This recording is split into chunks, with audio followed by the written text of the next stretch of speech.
Quien en Dios espera, no desespera. En agosto, cuando iniciamos una nueva temporada de reflexiones, te invitamos a reconocer que cuando las esperanzas humanas fallan, te encontrarás con la última esperanza que es Dios, quien nunca falla. La vida es una montaña rusa de ilusiones y decepciones, esperanzas y desengaños frente a personas, ideologías y proyectos políticos que te ofrecen una felicidad y plenitud que al final no son capaces de dar al hombre. Cristo resucitado, vencedor sobre la muerte, triunfador sobre la maldad y la injusticia, victorioso sobre el dolor y el sufrimiento, es la única y gran esperanza del ser humano. Como creyentes cristianos, superamos toda adversidad y fracaso. Levantémonos de cada caída, naveguemos con paciencia en la tormenta y aprendamos a esperar con toda esperanza. Encuéntranos todos los martes y jueves a las 8 p.m. en vivo por YouTube y Facebook Live. Padre Carlos Yepes y Amén Comunicaciones. ¡Te esperamos!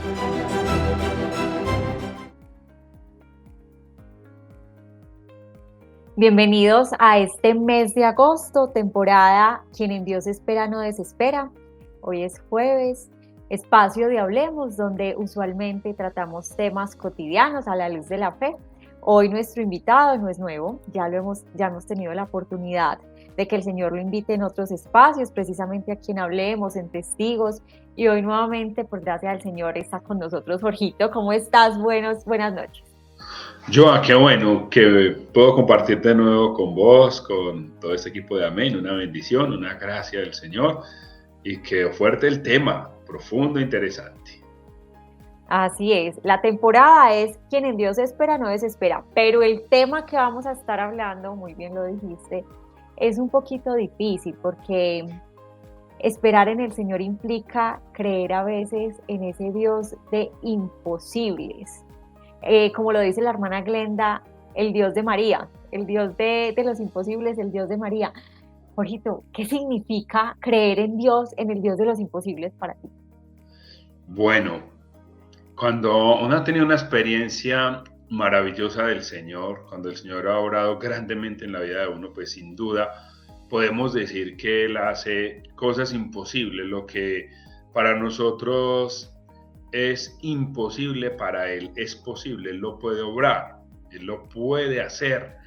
Eso que nosotros vemos tan complicado, ¿cierto? Una enfermedad, una situación de adicción, una situación económica muy compleja, una situación de relación de pareja también, una situación de perdón. Definitivamente el Señor la puede sanar y la puede transformar. Bueno, aquí implica un tema muy importante y es la fe, porque el Señor nos dice que si nosotros tuviéramos la fe como un granito de mostaza, pues sería suficiente. Pero entonces hablemos un poquito de la fe. ¿Qué implica creer en el Dios de los imposibles y cómo entender la fe en este aspecto? Pues bueno, Joana, digamos que hay como momentos en la fe, pues para que nos entendamos, ¿cierto? Hay personas que entienden por fe como el hecho de pedir un milagro a Dios y que se dé, por ejemplo, ¿cierto?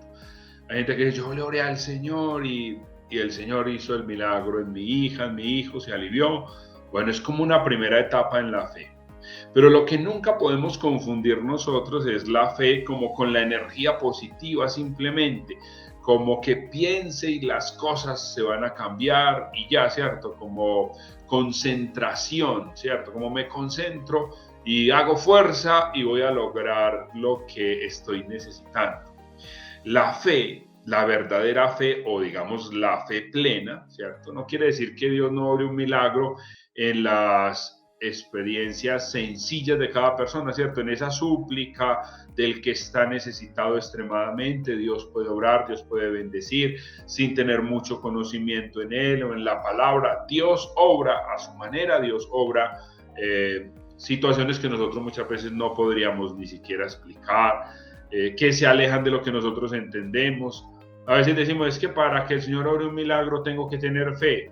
A veces sí, a veces no. Si ustedes leen, por ejemplo, el texto en el capítulo 11 en el capítulo 7, versículo 11 de Lucas, el Señor resucita, trae de nuevo a la vida al hijo de la viuda de Naín, y ella no estaba pidiendo nada, no lo estaba buscando siquiera, se la encontró en el camino y el Señor la sana, o le sana al hijo, ¿cierto? Le transforma la vida.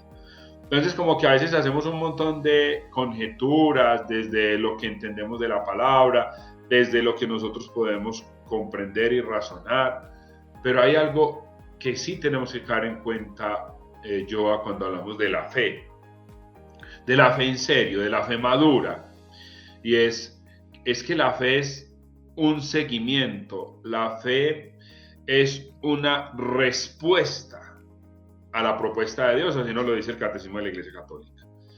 Yo creo que desde ahí deberíamos partir. Lo otro puede ser necesidad, lo otro puede ser buen ánimo, puede ser que Dios obre aún sin nosotros tener tanta fe. Pero ¿cómo respondo yo a Dios? Eso es lo que podríamos realmente entender como fe. Es más, yo lo he dicho de esta manera, Joa. La fe no es tanto para que se dé el milagro. La fe es lo que ocurre después de haber recibido el milagro. ¿Qué sigue después de ahí? Porque Dios puede obrar un milagro en ti, así no creas, así no le pidas, así no seas tan cristiano, así seas de otra religión, así no te lo tomes en serio. Pero ¿qué es realmente fe? ¿Cómo respondo yo a ese don que Dios me da de amor, ¿cierto? Porque Dios todos los milagros que hace los hace por amor, por misericordia, no para que yo camine o no camine. Dios no me exige nada para bendecir, pero lo que sí me invita es a responder a esa bendición que me da. Eso está hermoso, ¿sabes por qué? Porque muchas veces hay personas que van buscando, digamos, a un grupo, a una comunidad, a un retiro espiritual, el milagro. Y sucede, ocurre que el Señor lo concede, pero voy y me olvido del Señor. O sea, voy y sigo mi vida como si no hubiera pasado nada, y entonces llamo fe a ese acto puntual, el milagro. Pero también, Jorgito, hay algo que se lo escuchaba a una persona que nosotros conocemos en común. No sé si sea la frase de ella o si se la escucha o es de algún santo o a quién, pero ella dice que a veces Dios nos dice, es el momento. A veces Dios nos dice, todavía no es el momento. O a veces Dios nos va a decir, no es por ahí. Entonces la fe también implica ese proceso. O sea, cómo nosotros en medio de aquello, de ese peregrinar de la vida, cómo vivimos el proceso. Entonces, en ese orden de ideas, ¿cómo hacemos para no quebrantar la fe? O sea, para vivir en lo cotidiano con fe, y que madure, y que nosotros en esa relación personal que vamos teniendo con el Señor vaya surgiendo esa relación de enamoramiento, o sea, de que no se pase únicamente en esos sentimientos y en esa emoción y en ese único momento de enamoramiento, sino que realmente trascienda a una madurez en la fe de la que hablas. Joa, mira, es que ahí sucede lo mismo, la respuesta. ¿Y la respuesta cómo se da? Se da en el discipulado, se da en el seguimiento continuo. Entonces, por ejemplo, los discípulos le dicen, Señor, aumentanos la fe. Y entonces, ¿cómo hace el Señor? ¿Les va a depositar en alguna parte unos gramitos de más fe? No. La forma como Él nos aumenta la fe es en el seguimiento de Él, en el estar con Él, en la relación con Él. Es donde uno va entendiendo las obras, los dones, los milagros, donde uno va entendiendo el obrar de Él. Y donde uno sabe, donde uno se puede confiar. Ahí podríamos empezar a mirar algo, Joa, que es entender la vida, la cotidianidad de la vida, que a veces nosotros no la entendemos. A veces nosotros nos quedamos esperando que Dios haga lo que yo pienso, lo que yo quiero, y como yo pienso y como yo quiero. Y está bien, el Señor tiene en cuenta mi necesidad, pero nosotros tenemos que tener en cuenta la naturaleza humana y la naturaleza en la creación. Dios hizo todo ya perfecto, organizado. Por ejemplo, todos nos enfermamos. Y aunque Dios nos sane, no nos libra de la enfermedad, ¿cierto? Por ejemplo, yo ahora tengo como un resfriado. Dios no me libra de eso. O sea, nadie puede decir, ay, yo creo mucho, yo oro mucho y llevo 50 años sin sentir ningún dolor. No. es la naturaleza, o sea, en nuestro propio cuerpo está las, diríamos, bacterias buenas y malas que continuamente están peleando, están compitiendo. Entonces, en cualquier momento yo me puedo desbalancear y enfermar. Eso no me lo quita Dios. Otra cosa, todos nos podemos morir. Y no hay edad para morirse. O sea, el Señor no dijo, ay, no, la gente se va a morir después de los 5 años. No. En una Eucaristía de difuntos, no sé si se dice así, decía el padre, y era de un niño, un bebé, un recién nacido, todos muy tristes, la familia, porque tenían la ilusión del niño. Él decía, cuando uno nace, ya es lo suficientemente viejo para morirse. Y eso es parte de nuestra realidad. Y eso el Señor no lo quita, la cotidianidad de la vida el Señor no te lo quita, no te quita las luchas, no te quita el tener que madrugar, es más, no te quita la pereza que da madrugar, no te quita el, ay, qué rico adelgazar y yo quisiera comer menos, no te quita las ganas de comer, tienes que luchar con eso, tienes que aprender a hacer ese proceso de tal manera que puedas ir adelgazando un poco o hacer ejercicio. Hacer ejercicio es muy rico, no estar delgado, que le mejore los músculos, que le mejore la salud, qué rico. Pero hay que esforzarse y duele un poco, eso no te lo quita el Señor. Entonces, por ejemplo, cuando la gente dice, yo oré mucho para que mi familiar no se muriera, y se murió. Entonces la gente se enoja y dice, ¿a usted le faltó fe? No, eso no es falta de fe, es parte de la naturaleza humana que uno se muera, y que se muera a cualquier edad. Es parte de la naturaleza humana que los hijos no correspondan a veces, que no sean como nosotros esperamos. Todo eso uno tiene que aceptarlo y irlo entendiendo. Y eso lo da muchísimo el seguimiento del Señor, la comunidad, la oración en la palabra, o sea, entender nuestra naturaleza y ir entendiendo a Dios, cómo es Dios. Bueno, pero entonces aquí me lleva a pensar en algo y es cómo ser nosotros responsables en este tema. ¿Por qué? Porque entonces uno a veces escucha expresiones tales como, es que mientras que el mundo dice no, Dios dice sí. Entonces allí es verdad, o sea, Dios es un Dios de lo imposible y lo vemos con María, cuando Santa Isabel le dice, dichosa tú que has creído en que se cumpliría lo que Dios te ha dicho. Pero también muchas veces está nuestro egoísmo, está nuestros deseos, está nuestra voluntad, nuestros planes y proyectos, y en eso nos enfrascamos, ¿cierto? Y entonces decimos, es que yo tengo esta meta y aunque el mundo diga no, aunque esto no se esté dando, aunque esto no esté abriendo caminos, Dios dice sí. O sea, ¿cómo entender este punto de la voluntad del hombre versus la voluntad de Dios para que sea armónica y tener este tema no tan idealizado, sino con responsabilidad? Pues mira, yo es que es esa relación con el Señor la que nos da claridad del proyecto y de si vale la pena o no luchar por ese proyecto. Es el mismo Señor en el camino, en la oración, el que nos puede hacer tercos, ¿cierto? Pero ¿usted por qué insiste con eso si eso no, pues eso en ningún lado pega, eso no funciona? Pero si usted en la oración de verdad, en una relación con Dios de verdad, Él le ilumina y le muestra. Pero hace parte del camino, hace parte de la oración continua, hace parte también del respaldo que da Dios cuando te comprometes. O sea, Dios apoya tus sueños, Dios respalda tus sueños, seguro que los respalda. Porque tampoco podemos pensar que Dios es un Dios contrario a nosotros, porque también hay un texto que dice que nuestros planes y nuestros proyectos son contrarios a los de Dios. Claro, cuando pensamos en proyectos, digamos, carnales, pues por ponerle una palabra. Mira que el Señor dice, por ejemplo, en San Juan, en el capítulo 14, en el versículo 16, dice, todo lo que pidáis al Padre en mi nombre, yo lo haré. Pero mire que nos pone como una pequeña condición, en mi nombre. Dice, todo pero en mi nombre. ¿Y qué es el nombre? El nombre es Jesús, o sea, es Yeshua, Yahvé salvando. Entonces, ojo, cuando yo pido en el nombre, o sea, en su presencia, o sea, con Él, o sea, en Él, es muy distinto lo que voy a pedir. ¿Qué voy a pedir si es en el nombre de Jesús? O sea, no voy a pedir lo torcido, lo malo. Inclusive usted puede pedir algo bueno, pero no es lo de Dios. Montar una empresa es de Dios. Montar un negocio es de Dios. ¿Por qué no? Construir una familia es de Dios.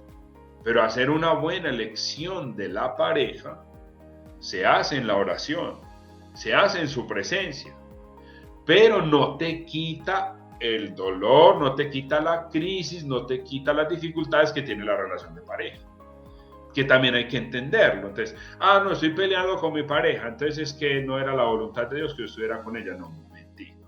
Es que este proyecto que monté es muy difícil, entonces no era de Dios.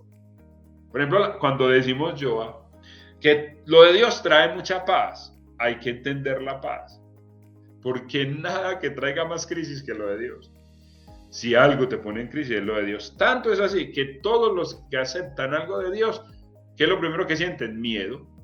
¿Y qué es lo primero que le dice el Señor? No tengan miedo, porque es que lo de Dios es grande, es maravilloso. Imagine que usted X días venga el ángel y le diga, no, que usted va a ser la madre del Mesías. Pues uno dice, ay sí, y va a venir el Espíritu Santo sobre usted. Entonces no es tan fácil comprender los proyectos de Dios. Ahora, entonces alguien dice, pero entonces Dios me está contrariando totalmente mi plan. No, su plan usted lo puede sacar adelante, pero no es el plan de Dios. Dios te lo respalda siempre y cuando sea bueno, pero no es el plan de Dios pleno que tiene para ti. Él revela los sueños, por ejemplo, a José. Si ustedes se animan a leer el capítulo 1 de Mateo, es muy hermoso porque continuamente el Señor le va indicando un camino. Ahora, ¿cómo indica ese camino? No es que Dios te pone una cornetica aquí arriba que te hable, no, es en esa relación con Él que uno va entendiendo. Que uno se hace más humilde, más sencillo, y va entendiendo su revelación, va entendiendo, y aún caminando y aún orando, a veces no es fácil entender. Es que a esa pregunta yo, porque es que estás hablando de que es en la oración, es en el nombre del Señor, donde se van revelando todos esos proyectos. Y entonces uno a veces puede pensar que, listo, yo sé lo que quiero, pero es realmente Dios quien sabe lo que necesitamos. Ahora, si yo me atrevo a orar, a entregarle mi vida al Señor, a preguntarle cuáles son sus proyectos, hacia dónde dirigirme, cómo escuchar esa voz, cómo discernir de que evidentemente se trata de la voz de Dios, porque no es fácil, o sea, primero partamos de eso, no es fácil, pero cómo podemos dar aquí luces para que no sea algo momentáneo, no sea algo circunstancial, no sea algo de que fui a un retiro espiritual, fui a una Eucaristía, mientras voy en el ascensor y bajo por el carro para irme al trabajo, o sea, sino que sea un acto constante de comunicación con Dios. Pero ¿cómo hago yo para escucharlo? ¿Cómo lo escucho? Es una cosa que a veces es muy difícil con las personas. Digo con las personas porque bendito sea el Señor, hemos tenido una experiencia con Él y pues yo siento que tengo una buena relación con Él. Pero la mayoría de la gente no quiere comprometerse a una relación con Él, porque no entienden sus búsquedas. Entonces, muchas veces el afán de la persona es que el Señor me sane, que el Señor me dé el viaje que quiero, que yo me pueda ir a tal país. Y bueno, el Señor te bendice en eso. Puede que te dé eso que estás pidiendo. O puede que eso no se dé, no porque Dios no quiera, sino por errores tuyos, porque no gestionaste bien. Bueno, pero ¿cómo hace uno para que todo eso que le va sucediendo en la vida, uno lo vaya entendiendo desde la relación con Él, desde estar con Él, desde conocerlo a Él? Esa es la clave. Estar en relación con Él, crecer con Él, entender a Dios. No es tan fácil, la verdad no es tan fácil, pero es lo mejor que nos puede pasar, conocer a Dios. ¿Qué realmente da Dios? Por eso Dios nos da una clave, por ejemplo, la voluntad de Dios es bueno, es lo agradable, es lo perfecto. Entonces podríamos mirarlo en 3 pasitos, es bueno. Entonces primero, eso que voy a decidir es bueno. Sí, es bueno, no es malo, no lo voy a robar a nadie, no voy a estar mintiendo, que desde ahí también suceden un montón de cosas. Es que Dios no me bendijo en eso, pero hicieron un montón de mentiras. Pero es que eran mentiras piadosas. Pero es que si no digo mentiras, las cosas no salen. Bueno, estás mintiendo, es muy probable que te cojan en la mentira, es muy probable que se note en tu rostro que estás mintiendo y por eso las cosas no funcionan. Pues lo bueno, que sea bueno, pero que además sea agradable para ti. Porque hay muchas cosas que son buenas, pero no son agradables. O sea, yo sé que eso es bueno, pero no es lo que me agrada a mí. Simplemente sé que, bueno, usted trabaja, por ejemplo, está trabajando en su negocio, en su horario de trabajo, pero te toca de 6 de la mañana, de 5 de la mañana a 10 de la noche. Es bueno, estás trabajando, pero no es agradable, necesitas descansar, necesitas compartir con tu familia. Es que nunca tienes tiempo para tus hijos. ¿Por qué? Porque madrugas mucho, porque llegas muy tarde. Entonces, algo bueno, sí, porque trabajas y no estás haciendo un trabajo malo, pero segundo, no es lo agradable para tu vida. Además, que sea bueno y agradable es ser perfecto. Sean perfectos como vuestro Padre del cielo es perfecto. Pero no como nosotros entendemos la perfección, que a veces decimos como que nada falle, como que nada, en nada nos equivoquemos. La perfección implica es la presencia de Dios. La perfección implica el saber que yo estoy con Él, que Él está conmigo. Y es una de las promesas que le hace el Señor a los discípulos también en San Juan, después del capítulo 14, que son los relatos de despedida. Él continuamente les dice, yo estaré con ustedes. El Padre está en mí, yo estoy en ustedes, ustedes están en mí. Entonces, ¿cómo puedo entender lo perfecto? Sé que Dios me lo mostró, que Dios me lo está revelando. No es perfecto en el sentido de lo que nosotros entendemos como perfecto. Les voy a poner un ejemplo de los esposos. Yo soy casado. Yo tengo una certeza, yo, y amigos televidentes, y es que yo me casé haciendo la voluntad de Dios. ¿Por qué? Les voy a contar pues un poquito el testimonio. Yo vengo de una relación muy difícil con mi familia, mucha violencia, muchas problemáticas, muy poco amor. Cuando yo conozco a la que ahora es mi esposa, digo que ahora es mi esposa, yo la conocí en otras circunstancias pasadas, yo obviamente no me enamoré de ella, no era la mujer de mi vida, me gustaban muchas cosas de ella, o sea, la relación era buena, era agradable, pero no era perfecta. No perfecta en el sentido en que nada falla, insisto, sino perfecta en el sentido de que yo no estaba lleno del amor de Dios, sino que estaba lleno era de heridas. Entonces, aunque es bueno, aunque es agradable, tengo que buscar la perfección en el sentido de ir teniendo mi corazón cada vez más sano. Lo mismo pasa con la comida. Eso puede tener una comida que es buena, que es agradable, pero no es perfecta porque ya estás comiendo demasiado, porque ya te está haciendo daño. Vuelvo pues al testimonio. Entonces, yo la conozco a ella y empezamos a vivir una vida desordenada, digamos como enfocada en la sexualidad, prácticamente, en la diversión, en la rumba, sin proyectos, sin nada. Cuando yo tengo la experiencia del Señor, yo nunca pienso en estar con ella. Yo había terminado con ella, pero no pienso en volver con ella. Eso no era lo que era en mi corazón. Mi corazón lo que me decía era, ahora en el camino del Señor te vas a conseguir una mujer del camino del Señor. Y es un pensamiento bueno, es un pensamiento agradable. Pero cuando oraba profundamente, el Señor lo que me decía era, no, vuelve con esa mujer. Con esa que conociste, esa es tu mujer. Yo le decía al Señor, pero ¿cómo por qué? Si yo quiero es una mujer ya que esté en el camino, que ore, ¿por qué me mandas a volver con ella? Bueno, un día yo decido hacerle caso, y digo, bueno, Señor, le voy a hacer caso, le voy a obedecer. Llamo a la que ahora es mi esposa, ya nos habíamos dejado, ya inclusive está en otra relación, y le digo, vea, el Señor me está mostrando, yo estoy viendo una experiencia de él, con él, y él me muestra que usted va a ser mi esposa, y que vamos a retomar y vamos a salir adelante como pareja. Obviamente ella rechaza lo que yo le estoy proponiendo, porque habíamos pasado situaciones muy complejas, donde yo le había hecho muchísimo daño, pero el Señor estaba orando. Ella dice, no, yo tengo otra pareja y me voy a casar con esa persona. Yo le digo, no te cases, porque el Señor me muestra que conmigo te vas a casar. Bueno, la cosa se queda así y pasa más o menos un mes y ya la relación que ella tenía se acaba, se desbarata y vamos orando, vamos hablando, nos vamos acercando y empezamos una relación nueva. Que no de una, yo le dije, no, es que sí, seguro, esto me lo ha mostrado el Señor, pero vamos a orar este año, un año por lo menos, para que Él nos confirme. Porque a veces uno se puede distraer y entender mal. Y exactamente al año nos casamos. Y cuando tenemos problemas, yo pienso, ¿será que es que esta no era la mujer de mi vida? Yo lo he pensado. Pero cuando analizo, observo bien, entiendo es que la perfección no es no tener problemas, no tener discusiones. La perfección es entender que estoy haciendo la voluntad de Dios porque Él me lo ha ido revelando, porque Él me lo ha ido mostrando. No es hacer simplemente lo que yo quiero, como a mí me parece. Y no es que Dios no esté de acuerdo con lo que tú quieres llevar con tu sueño. Claro que Él está de acuerdo.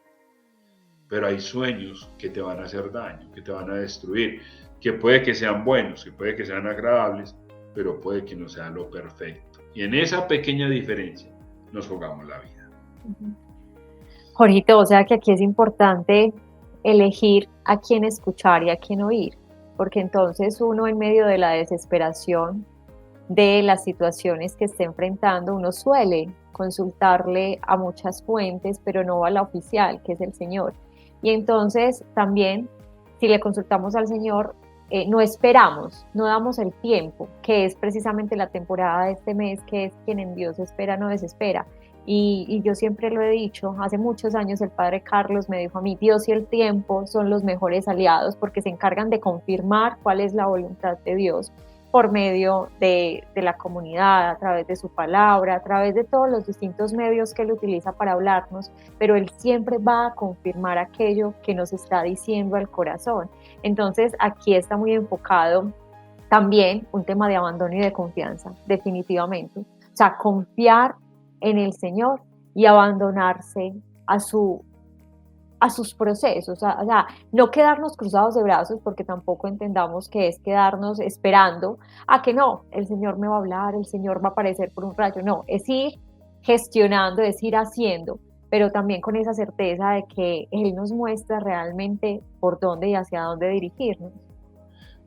Así es, tenemos que ir entendiendo muchas cosas. Y esto que decimos de Dios no es ajeno a nuestra realidad. O sea, cuando hablamos de Dios hablamos del ser humano.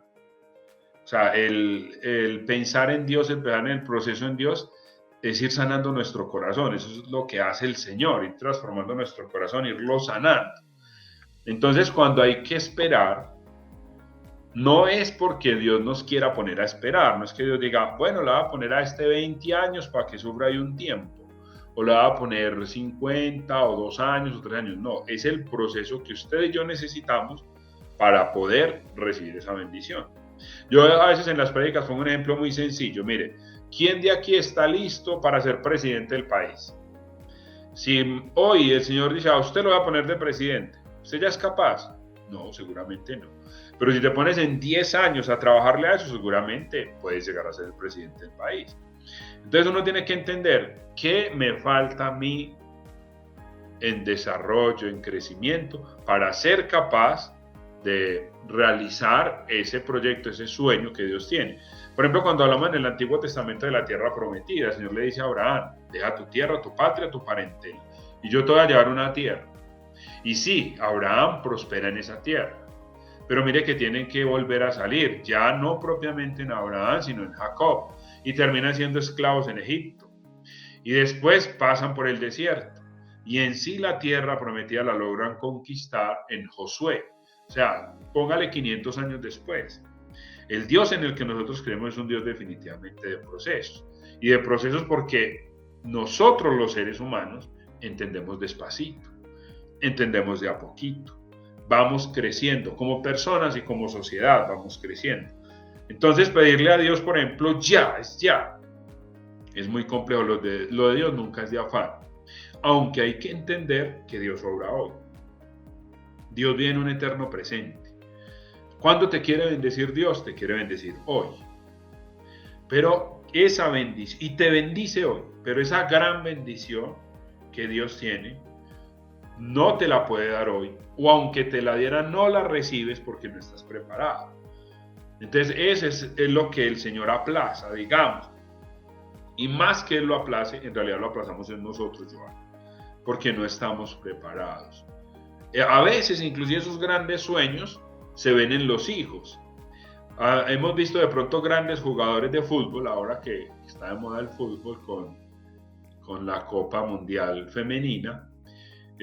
Hay jugadores de fútbol que el papá logró llegar aquí en Colombia al profesionalismo, pero en el caso de Falcao, por ejemplo, el papá fue jugador de fútbol. pero mire el proceso, ¿cierto? Ya el papá impulsó a ese hijo y ya Falcao llegó a unos niveles muy grandes. Entonces, es entender la naturaleza de los procesos y no querer afanarlos, no querer romper todo, no, vamos de a poquito y entendiendo qué es realmente lo que necesito yo. A mí me gusta mucho lo que vive Salomón. Cuando puedan, por ahí lo buscan en el capítulo 1 del segundo libro de los Reyes, cuando él es nombrado rey o el Señor lo pone como rey, el Señor le dice, pídeme lo que necesites de mí, o lo que necesites, no lo que quieras, sino lo que necesites. Y él le dice, me has dado un pueblo muy grande, numeroso, no sé qué, para yo poder discernir, dame sabiduría. Y entonces el Señor le dice, por no haber pedido vencer a tus enemigos o haber pedido riquezas, te daré todo, la sabiduría y todo lo otro, también las riquezas y lo demás. O sea, cuando uno acepta a Dios, cuando uno entiende a Dios, como lo dirá San Mateo, lo demás viene por añadidura. Entonces nosotros tenemos que entender, la relación con Dios es lo que a mí me llena, me sacia. Su conocimiento, su sabiduría, su palabra, su espíritu. Y lo otro me llega. Cuando nosotros ponemos como centro la necesidad económica, la necesidad afectiva, nos desgastamos, nos cansamos, nos enfermamos, hacemos daño y no sentimos saciedad, no sentimos alegría, no nos sentimos felices, porque eso siempre se agota. Si usted supiera toda la cantidad de preguntas que me surgen de este tema, yo creo que necesitaríamos un espacio gigante. Pero bueno, aquí pensando como en las que quizás se puedan estar haciendo también todas las personas que nos están acompañando en el tema del día de hoy. Bueno, que quienes se conectaron les contamos. Estamos en la temporada del mes de agosto, quien en Dios espera no desespera, y que en una de estas razones encontramos que esperar en el Señor es confiar en el Dios de los imposibles, pero lo estamos hablando más aterrizado, no tan idealizado, sino que implica, tendemos a darle toda la responsabilidad al Señor. Sí, Señor, es que usted es el Dios de los imposibles y ahí nos quedamos. Pero ¿qué implica eso de nuestra parte para poder ver al Dios de los imposibles? Entonces hemos estado hablando de que necesitamos tener una relación constante de discipulado con el Señor. O sea, no es una decisión de sentimiento que hoy estoy eligiendo, sino que voy caminando en perseverancia en pos del Señor, y que allí es donde Él me va mostrando y me va revelando todo aquello que Él quiere realmente para mi vida. Pero entonces, ¿cómo purifica, Jorgito, uno esa confianza? O sea, ¿cómo hace uno? Porque es que uno piensa en el Señor, en Jesús, y cuando Él iba a morir, que le dice al Señor, a Dios, Padre, aparta de mí este cáliz, pero que no se haga tu voluntad, mi voluntad, sino la tuya. Es un acto completo de confianza. Y entonces nosotros, cuando nos dicen es que toma tu cruz, cárgala, porque es que el Señor mismo nos dice, quien quiera venir en pos de mí, tome su cruz y sígame. Entonces, ¿por qué cuando tenemos que cargar con la cruz, queremos salir corriendo, nos enojamos con el Señor y se va nuestra fe? ¿Qué tenemos que hacer para purificar esa confianza? Yo creo ya que no hay que tener miedo a lo que sentimos. Por ejemplo, cuando Jesús dice, aparta de mí este cáliz, en realidad le está diciendo, Señor, si es posible que esto no siga. O sea, realmente le está diciendo eso. Que también es muy lindo cuando estudiamos al Jesús humano, que también lo expresamos, hoy en día en la teología se expresa mucho como el Jesús histórico, que hacen un poquito como una contraposición con el Cristo de la fe, ¿cierto? Porque en el Cristo de la fe vemos como ese ideal de Dios, el hombre que se hizo Dios, pero que uno pensar en ese hombre humano, o sea, en ese hombre que sufrió todo lo que nosotros hemos sufrido. O sea, que sufrió miedo, sí. Él ahí sintió miedo. Padre, bueno, ¿cómo me puedo escapar de esta? Le está diciendo. Sencillamente lo podemos pensar así. No hay ningún problema en pensarlo así. Se siente tentado, se siente atacado, sintió hambre, sintió miedo, sintió rabia. No hay por qué temer a eso. Qué bueno entenderlo así. Entonces no hay que temer a lo que yo siento. Uno puede sentir miedo, puede sentir dolor, puede sentir frustración, puede sentirse inseguro, puede sentir duda. Lo que uno sienta en esa relación con Dios no hay por qué negarlo. Dios no nos pide que neguemos eso. Dios nos pide es que vayamos creciendo en confianza. Y crecer en confianza, miren, el pecado de Adán se da por desconfianza, por no confiar. Y cuando digo no confiar, ojo, no como en el sentido que nosotros lo entendemos, sino como que creemos que Dios no tiene digamos como, no está seguro, no estamos seguros de la bendición de Dios. Tenemos duda de que Él quiere lo bueno para nosotros. Eso es lo que le pasa a Adán. Y eso es lo que le pasa al hombre. A veces se nos pierde la certeza de que Dios quiere lo bueno para nosotros. Lo bueno, lo agradable, lo perfecto, lo mejor. Oiga, lo bueno, lo agradable y lo perfecto. Dios te quiere bendecir dándote lo perfecto. No solamente que nosotros nos tengamos que comportar perfectamente, esa es la invitación. Pero qué lindo entender que Dios me quiere dar lo perfecto, lo pleno, lo total. Y Adán desconfía de eso. Entonces Jesús, en medio de su situación, no está desconfiando del Padre, sino que le está haciendo una pregunta. Le está diciendo, esto es duro para mí. Es duro para mí. No le está diciendo, Padre, ¿usted por qué me pone en estas? Sino, esto es difícil para mí. Y así uno va creciendo en esa confianza. Señor, mi relación de pareja es difícil. ¿Cómo hago para crecer en ella? María, por ejemplo, pregunta, ¿cómo puede ser esto? No dice, yo no lo quiero hacer, no reniega, sino que dice, ¿cómo puede ser esto? Jesús le dice al Padre, mire, si yo me pudiera escapar de esa, me escaparía. Como uno le pudiera decir al Señor con libertad, Señor, vea, ese pecado que yo cometo a mí me gusta. Yo lo disfruto. Es la verdad. Pero sé que es pecado, ayuda. Cuando uno tiene la confianza de irse expresando al Señor cómo es, ojo, no con el error de decir, esto es un error, y podemos decir de frente, es un error. No, yo no siento nada. Yo no estoy triste. No estoy triste. Estoy cansado. Y podemos decirle, estoy cansado en el seguimiento. Señor, no entiendo esto ya no me sabe, esto ya no me gusta. Dígale, porque es tu realidad. No se nos pide esconder las emociones, disimular las emociones. Señor, me sigue dando rabia esto. Me sigo sintiendo mal con mi jefe, con mi líder. Dígale y acéptelo, que en sus noches usted puede decir, me siento mal, me duele. Entonces, negar lo que sentimos es terrible. Negar lo que vivimos es terrible. Cuando el Señor empieza a orar, cuando uno asume, recuerde lo que decían los padres de la iglesia, solamente lo asumido puede ser redimido. El Señor ahí asume y le dice, tengo miedo. Esto me parece muy duro. Pero quiero hacer tu voluntad. ¿Cuál es tu voluntad? Y recuerde que va a ser lo bueno, lo agradable y lo perfecto. ¿En dónde se concluyó todo eso? El Señor murió y resucitó por nosotros. Era bueno, sí, todo el plan. No bueno morir en la cruz, bueno el plan, ¿cierto? Bueno el proyecto. Y termina siendo agradable y termina siendo perfecto. Entonces, cuando uno se aleja de ese deseo de Dios, cuando uno lo quiere desconocer y cuando uno se quiere desconocer a uno mismo, es que relacionarse con Dios no es negarse a uno literalmente, ¿cierto? Niéguese a sí mismo en el sentido de que no siga insistiendo en su proyecto fracasado, es lo que nos dice el Señor. Pero no niéguese como persona, como ser humano. Dios no nos opaca, Dios no actúa por encima del hombre, Dios actúa a través del hombre, a través del ser humano. No, definitivamente cuando dicen que uno hace estos espacios o que uno evangeliza y el primer evangelizado es uno, eso es real. O sea, yo creo que todo lo que aquí se ha hablado es muy valioso porque es el Señor recordándonos realmente cuál es el enfoque.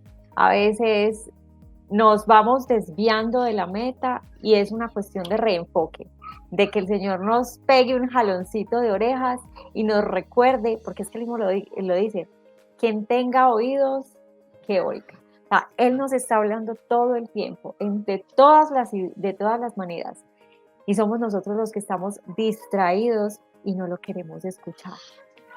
Mira, Joa, hay una expresión que la he visto pues mucho en Mateo, y es que cuando le piden un milagro al Señor, el Señor les dice que te suceda como has creído. ¿Sí se acuerdan de esa expresión? Hoy que estamos hablando pues de ese Dios de los imposibles, ¿cierto? Por ejemplo, lo puede uno ver en el capítulo 15 de Mateo, en el capítulo 15, versículo 18 o en 8:13. En 8:13 es el caso del centurión, cuando busca al Señor. Recuerden que el centurión no es judío, entonces él con temor se acerca al Señor, pero lo hace porque su hijito o su criado está enfermo. Y él le dice, pero ¿cómo voy a ir yo a tu casa, cierto? Porque un judío, un maestro, no podía entrar a la casa de un hombre que no era judío. Y más que era centurión, o sea, un soldado a cargo de 100 soldados. Pero este hombre le responde, no soy digno de que entres en mi casa, por una palabra tuya bastará para sanar. Y él dice, ni en todo Israel he visto una fe tan grande. Y entonces Jesús le dice, que le suceda a tu hijo como tú has creído. Y si quieres lo podemos cambiar, como tú esperas. Y eso le dice también a la mujer cananea, que no es una mujer judía, y pide también una sanación para su hijita que está enferma, que está poseída. Y él le dice, no, pero es que ¿cómo le vamos a dar los panes de los hijos a los perros? Y él ya le dice, pero también los perritos se comen las migajas que caen de la mesa. Mire ese proyecto interior de la persona para esperar algo muy bueno. Y Jesús, aunque le dice, usted es extranjera, y le llama perro, pues, que esa expresión perro, lo que quiere decir es que en el lenguaje judío, digamos, era una expresión peyorativa para referirse a los extranjeros. Entonces, cuando él le dice, usted no merece, de alguna manera hablando muy judío Jesús, usted no merece esta bendición porque usted no es hija de Dios, ¿cierto? Pero si seguimos leyendo el texto, Jesús la va a llamar hija. Va a decir, hija, que te suceda como has creído. Pues, al principio esta mujer se acerca como extranjera, se acerca inclusive como pecadora, inclusive se acerca como pagana. Pero Jesús le transforma la vida. Antes de cualquier milagro la llama hija. Hijo es la expresión que con más frecuencia tiene Jesús hacia los que lo buscan para ser sanados. O sea, lo primero es que lo hace hijo ahora. Esa es la fe. Esa es otra definición de fe, hermanos. Sentirnos hijos. Y el hijo sabe lo que puede esperar del padre. Y el que se siente hijo, yo va muy en comunión con el tema que has planteado con el ciclo. El que se siente hijo no desespera.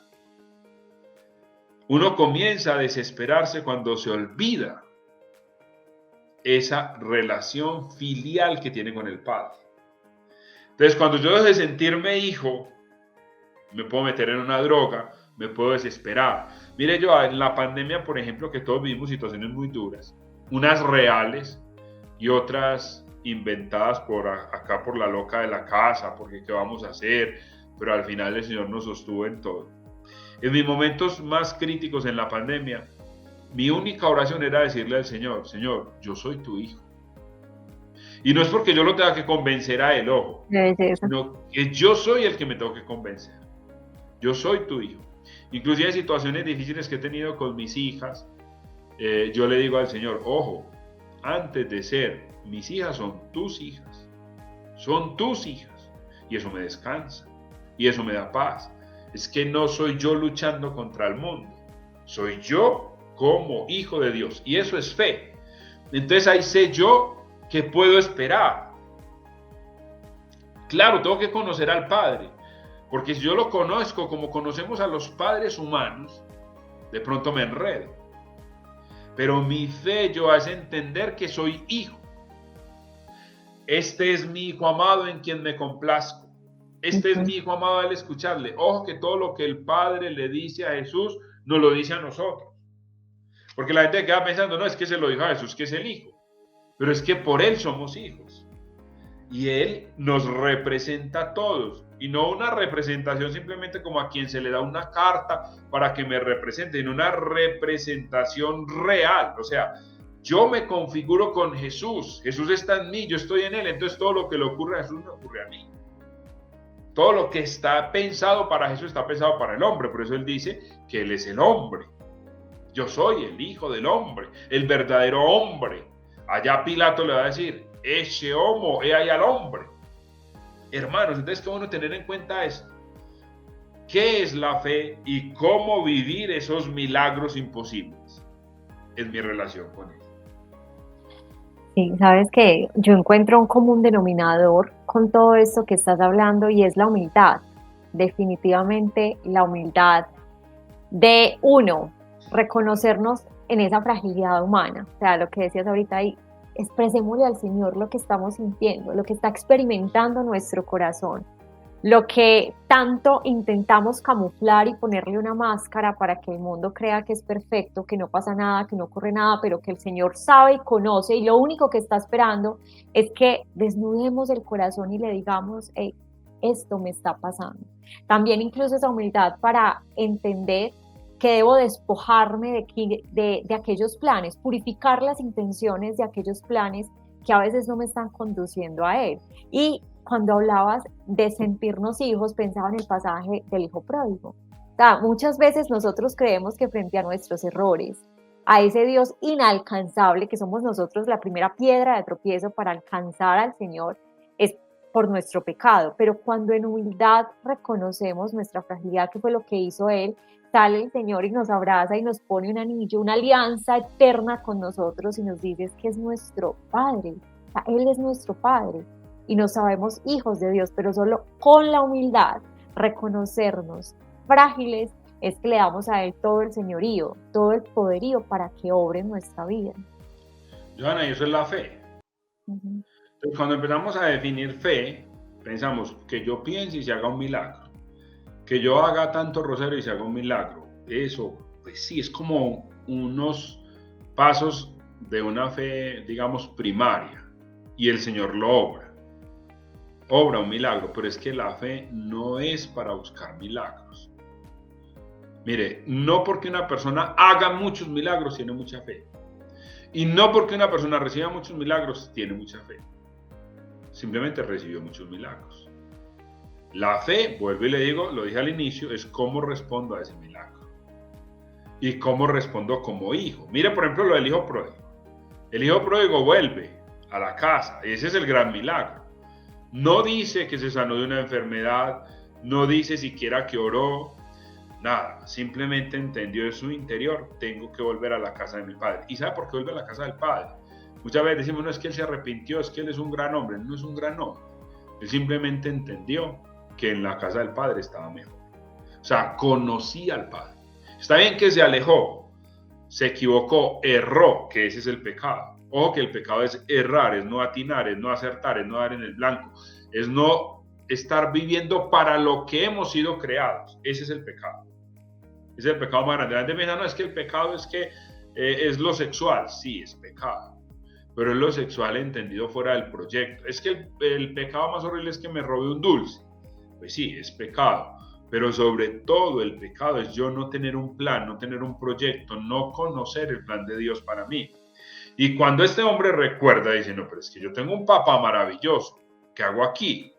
Y recuerda que el relato nos lo va narrando y nos va diciendo, es que en mi casa hasta los trabajadores están mejor, es que en mi casa hay comida en abundancia, y es que en mi casa tengo un abrazo, tengo un beso, tengo una caricia, tengo una persona que me ama.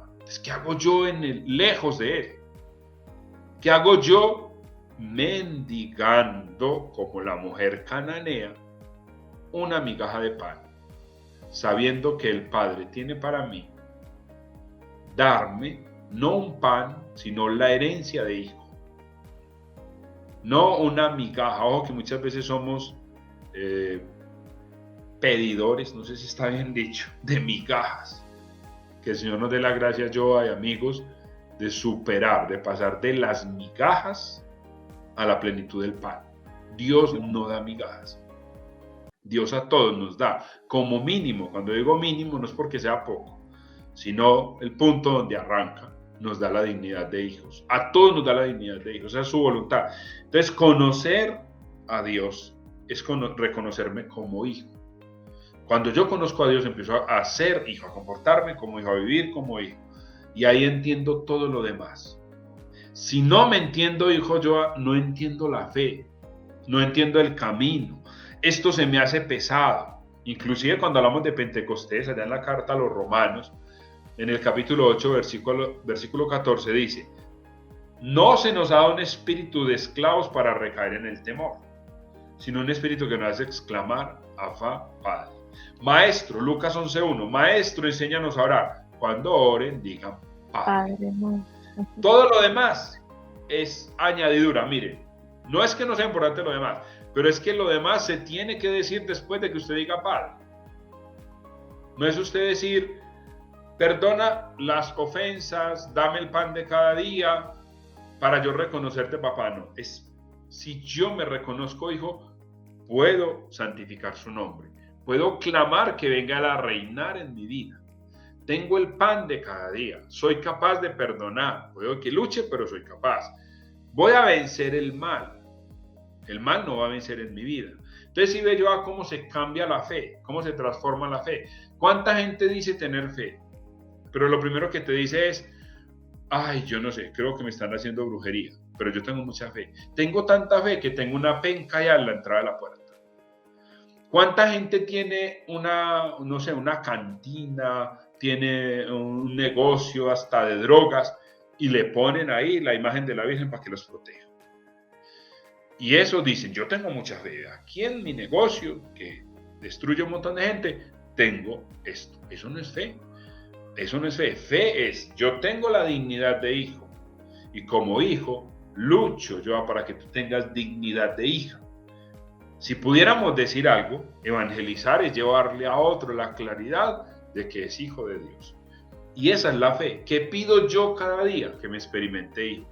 Y como hijo, oro por mi hija enferma para que se sane. Pero si no me la sana el Señor, sigo siendo hijo.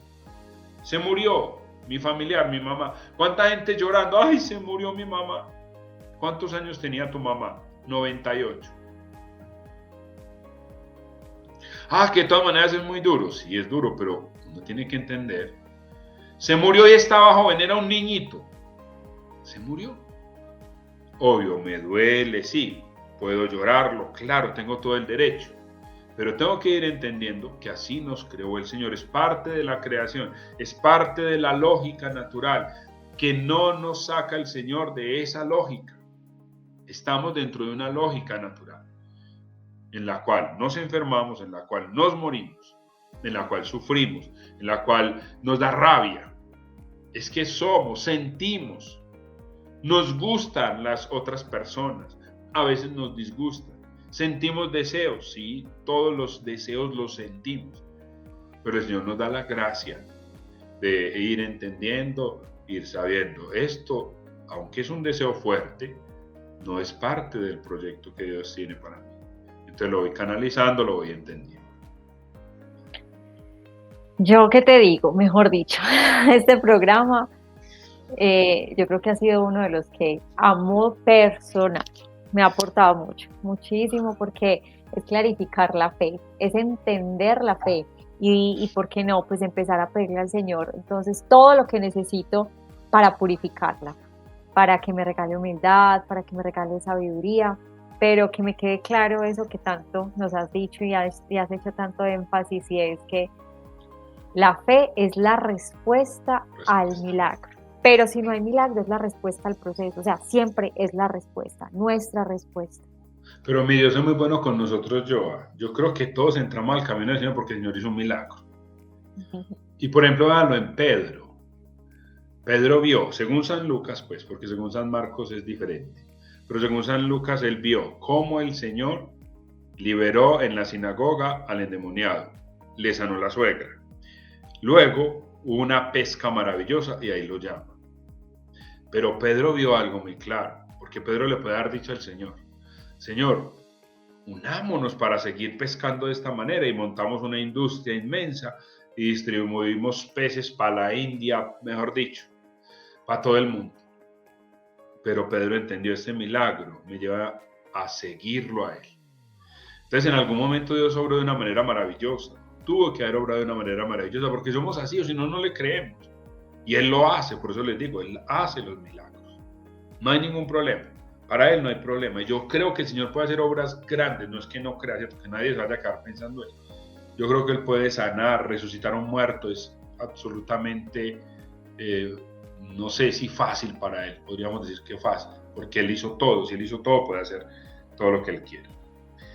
Pero eso no implica que realmente yo tengo fe, eso implica que Él es bueno. La fe es como yo respondo a esa bendición. Pensemos, por ejemplo, en Pedro, respondía a esa bendición haciéndose su discípulo. Jorgito, muchas gracias. Gracias por este espacio, por estas palabras, por tantos aprendizajes durante este tiempo. O sea, fueron 54 minutos, llevamos hasta el momento. Y te digo pues que es para verlo con papel y lápiz y repetirlo y para sobre todo llevarlo a la oración. O sea que el Señor en este espacio, mejor dicho, nos está invitando a decir, venga pues que lo estoy esperando. Es que a veces el camino de la fe no lo tomamos casi en serio. O sea, vamos como muy relajaditos y por eso sufrimos tanto. Él nos dice, vengan a mí los cargados y agobiados y yo les daré descanso. La fe es para descansar. Entonces, cuando hablamos de esto, de pronto no sé si haya alguien, espero que no, que lo vea como más pesado. No, al contrario. Entender esas cosas para mí ha sido motivo de descanso, de estar más liviano. La fe es para estar más liviano, no más cargado. Y hay gente que vive pensando, cansada, porque no tienen fe, porque tienen que aumentar la fe, porque no se dan los milagros que están pidiendo. No, eso está en las manos de Dios. Él lo sabe, Él ya sabe lo que necesitamos. Él le va a decir también a los discípulos en Hechos de los Apóstoles, en el capítulo 1, versículo 7. Dicen, no se preocupen por eso que ustedes están pensando, preocúpese por recibir el Espíritu Santo. Entonces, cuando uno recibe a Dios, descansa. Y cuando uno va entendiendo estas cosas, uno se va liberando y va viviendo la experiencia de Dios muy diferente.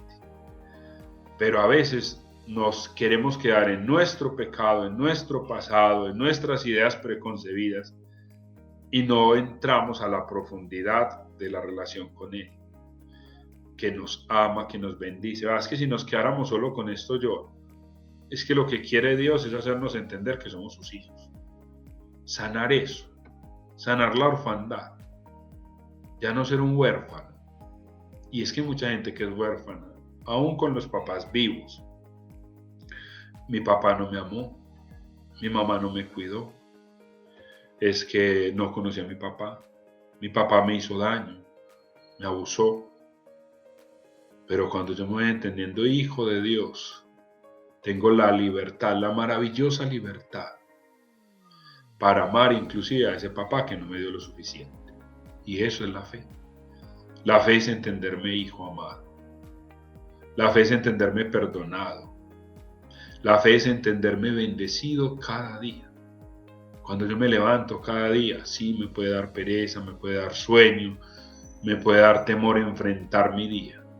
Pero qué alegría yo poder decir, siento esto, Señor, pero sé que te tengo a ti, que tú estás conmigo, que no soy huérfano, que no soy un mendigo de migajas de pan, sino que voy por el pan pleno, perfecto, que sacia, que llena. Yo te pido pues, Padre del cielo, en el nombre de tu Hijo Jesucristo, que nos des esa gracia. Oro por cada uno de los que están viendo este programa, para que el Señor les dé la gracia de aumentar su fe. ¿Y qué es aumentar la fe? Es aumentar la relación con el Señor, es mejorarla, es sentirse cada vez más hijo, más amado. Pasa, Señor, por esas personas que tienen esa herida de orfandad, que sufren, atemorizados por la soledad, por el pecado, por la depresión. Yo te animo para que hoy le digas al Señor, yo creo en ti, yo espero en ti. Yo soy tu hijo, yo me siento hoy tu hijo. Yo me experimento hijo tuyo. Señor, tú eres mi Padre, tú eres mi Abba. No soy huérfano, tú eres mi papá. Piensa en esa dificultad que tienes con tus hijos, con tu pareja, en tu trabajo, tus esfuerzos, tus cansancios. Y dile al Señor, yo soy tu hijo. Hay cosas que no comprendo, pero hoy me siento tu hijo. Yo soy tu hijo, Señor. Bendito seas. Bendito seas, Dios. Amén, Joaquín. Muchas gracias. Gracias por este espacio, por haber compartido con nosotros, por enseñarnos. Gracias por este ratico tan nutritivo para el alma, para el corazón. Bendito sea Jehová, bendito sea el Señor. Les pido que me tengan en cuenta en sus oraciones este ministerio de evangelización para que el Señor nos ayude a irlo conociendo cada vez más. Yo a ti gracias por la invitación. Un abracito, qué bueno, qué alegría. Bueno, siempre invitado. Un abrazo para ti y tu familia. Y bueno, Dios los bendiga también a todos quienes estuvieron aquí. Si sienten en el corazón que necesitan volver a escuchar este espacio, este programa, este momento, háganlo. Con lápiz y papel, háganlo en la presencia del Señor. Lleven todos esos aprendizajes siempre a lo que el Señor quiere revelar hoy a nuestra vida. Y con toda seguridad, si damos ese paso de fe, ese paso de confianza, pues el Señor se va a dejar ganar en generosidad, porque Él no se deja ganar en generosidad. Dios los bendiga y nos vemos entonces la próxima semana. Hasta pronto. Chao. El Evangelio es buena noticia que transforma, da esperanza, ilumina y es fuerza para la vida. Medita el Evangelio de hoy. Padre Carlos Yepes. Encuéntranos a través de nuestras redes sociales, YouTube, Facebook, Instagram, Telegram. Síguenos cada día y encuentra las respuestas que el Señor le quiere decir hoy a tu vida.